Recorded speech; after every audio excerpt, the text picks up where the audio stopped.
but that shit's not even real.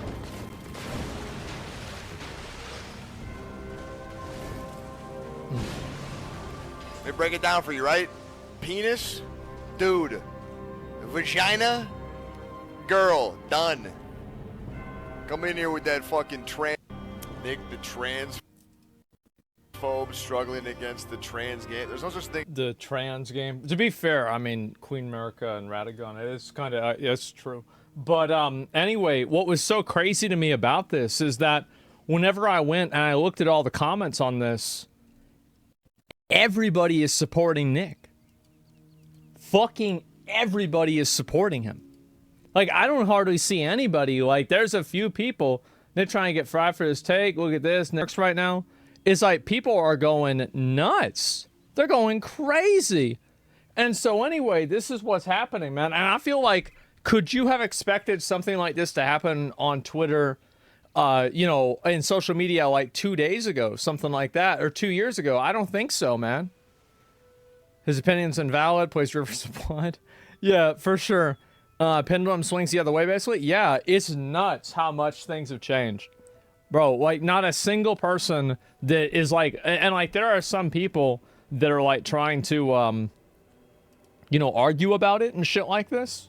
But damn, they're getting cooked too. Holy shit.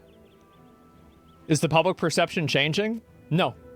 I don't think the public perception is changing. What I think is happening is that the public perception is being represented.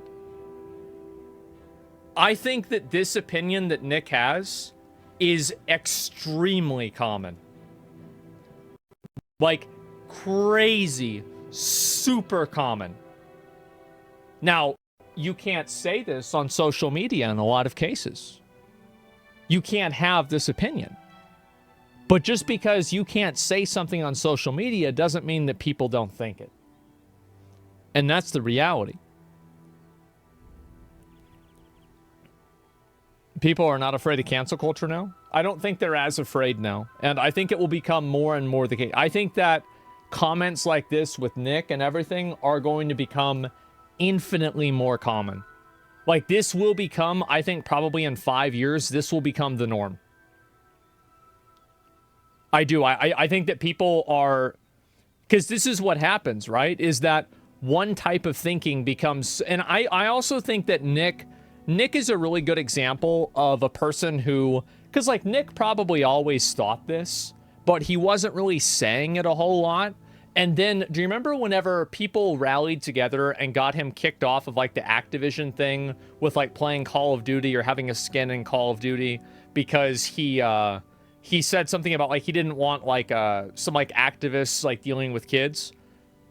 Like, if I polled the American population of parents, how many parents would want their kids learning about like LGBT stuff in elementary school? I think that is a minority opinion. Like, guaranteed, I think that the percentage of that is below 50%. So how is it that Nick Merckx got canceled for that? He lost brand deals, opportunities, and sponsorships, all for that thing that is an opinion that is held by what I would guess the majority of the American parent population. Because of Twitter, right? Very strong loud minority. Exactly. And that only lasts for so long. And so anyway, I think that happening is what caused this to happen. I think that if that had never happened to Nick, Nick probably wouldn't be saying this, and he probably wouldn't be as outspoken about it as he is. But because people tried to demonize him for saying something that I think the majority of parents agree with, now it radicalized him. And I think this is a perfect example of a person who had a totally reasonable perspective. He communicated it badly, but this is a reasonable perspective for him to have had. And he got radicalized, and now we're here. That's it. And I want you guys to see how... I want you to see the cause and effect. How is hate so normalized these days? Well, it's always been normalized. Yeah, it's always been normalized. It's just that who's acceptable to hate. That's it. You stop giving a shit. Exactly.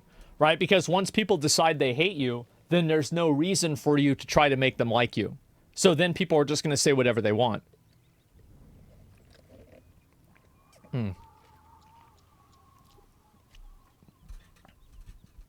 Chatter? No, I'm just explaining it, right? Like, we're just having a conversation. People get mad about what I'm saying or anything like that. You're dumb. Like, I'm saying that, like, one thing that I think that a lot of, like modern politics do is you can't blame a corporation for dropping someone saying that it's against the trend. They're always chasing money. It's not morally acceptable, but it is socially, and that's the issue. Exactly. And so if enough people get together, then they change what's acceptable. That's what happens. Look at Bud Light. So yeah, I mean, again, but it's not like Bud Light went out of business, but you don't see them making posts probably about like trans stuff at all. So yeah, you can absolutely make people change. Yeah, you get enough. This is what I've said before, right? You get enough people together and you can do anything you want.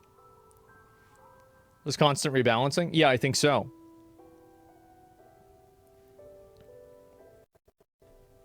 Nobody fucking cares what gender somebody wants to identify us. Look, you want to argue with Nick about that, that's fine. Here's my perspective. I think that Nick got radicalized by being, like, everybody on the internet shitting on him, and this is a result of that radicalization. And I think that people that are, like, really into these, like, super hyper left-wing politics need to realize that the more people that they alienate, the more people that they push away, the more people are going to support this. XQC says, turning an ally into an enemy in the name of outrage over reason. Bro, has there ever been a bigger fucking true? Turning an ally into an enemy in the name of outrage over reason. That is a fucking fact. All the time. Yep. And what a sad thing. Because I like Nick. I think Nick's a great guy. And you just made him hate you just for, like, some deliberate misunderstanding. Exactly. XQC's totally fucking right. They already radicalized many people after comics and Star Wars went to shit. That's a small thing, right? It's individuals. That's what it is. Reminds me of the Hogwarts Legacy debacle. Yeah, it did. Absolutely. So many people have their worldview created by online social bubbles. Well, I think that also, like, once people, like, start getting into this, like, feeding frenzy of shitting on you, then you stop trying to make them happy. And you stop trying to be reasonable, and you just have whatever opinion you want. Radicalized and hate? What the fuck are you talking about? So what am I talking... do you actually...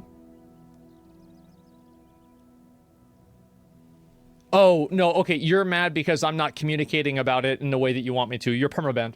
I don't want to deal with that. It's annoying. Anyway, so...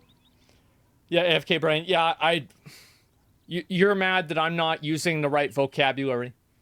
I think every other normal adult, you know, in here knows what I'm talking about, and it's not an issue. You bang crybaby. Yeah. Those are worse. Yeah, exactly. Did he beat Melania, though? Doesn't matter. It does not matter that he's radicalized. It's still wrong to say. It absolutely matters that somebody's radicalized. It absolutely does. If you can't figure out why somebody does something, you can't figure out how to make them stop. Think about it. If you cannot reverse engineer a process, you can never fix the process. So if you don't know, he was actually a super right-wing guy, and he was like, "Oh no, everybody thinks this. It's not hate, it's reality." No, it was the opposite. I don't deal with people that are trying to, like, tone police me. It's just annoying. They're mentally children, and it's not worth my time. It's not worth anybody's time.